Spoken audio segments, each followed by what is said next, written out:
Оқушылардың сұрауы бойынша арнаулы емтиханды толығырақ түсіндіріп бергім келіп отыр. Мысалға, сіз педагогика мамандығын таңдап отырсыз. Кез келген балабақша тәрбиешісі, музыка пәнінің мұғалімі, дене шынықтыру пәнінің мұғалімі немесе математика, педагог, психолог мамандығын таңдап отырсыз ба, сіз міндетті түрде арнайы емтиханнан психологиялық тесттен өтуіңіз керек.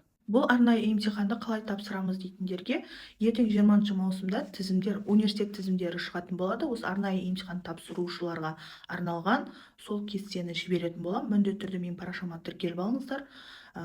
Комментарийға жазатын болсаңыздар, мен сіздердің жекелеріңізге осы онлайн тапсыруға болатын университеттер тізімін жіберетін боламын. Арнаулы емтиханды мысалға қалай тапсырамыз, ол қалай бағаланады деп сұрақтар келіп жатыр. Бұл жерде қорқудың қажеті жоқ. Арнайы емтиханда сізде бұрыс немесе дұрыс жауап болмайды. Бұл сіздің мұғалімдікке, осы психологиялық дайындығыңызды тексеретін тест.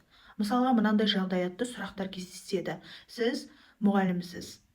Сыныпта сабақ айтып тұрған оқушы бірден сабақ айтқысы келмей қалды. Сіздің әрекетіңіз.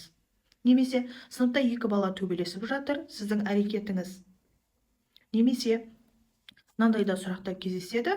Бала сабақ айтудан бас тартты. Сіздің әрекетіңіз. Сіз мұғалім ретінде жауап бересіз. Тағы бір айта кететін кеңесім бар осы жерде. Жауабыңыз 2 сөйлемнен, 3 сөйлемнен төмен болмасын. Бір оқушылар болды. Бұлдар мысалға сол сұраққа білмеймін, немесе өзі білсін деген сияқты әшейін жеңіл қарап, солай қысқаша жауап беріп, дұрыс кәдімгідей өзінің ойын жеткізбегендіктен осы арнаулы емтиханнан өтпей қалған. Сондықтан 2 сөйлемге толтырып өзіңіздің ойыңызды, пікіріңізді толық жазыңыз. Ертең 4 таңдау жасап жатқан кезде сіз педагогика мамандығын таңдайсыз ғой. Сол кезде сіздерде сразу автомат түрде компьютерден шығып тұрады. Бұл психологиялық тесттен өтті немесе өтпеді деп. Осындай пайдалы ақпараттарды салып отырамын. Парақшаға тіркеліп, достарыңызға жіберіңіз.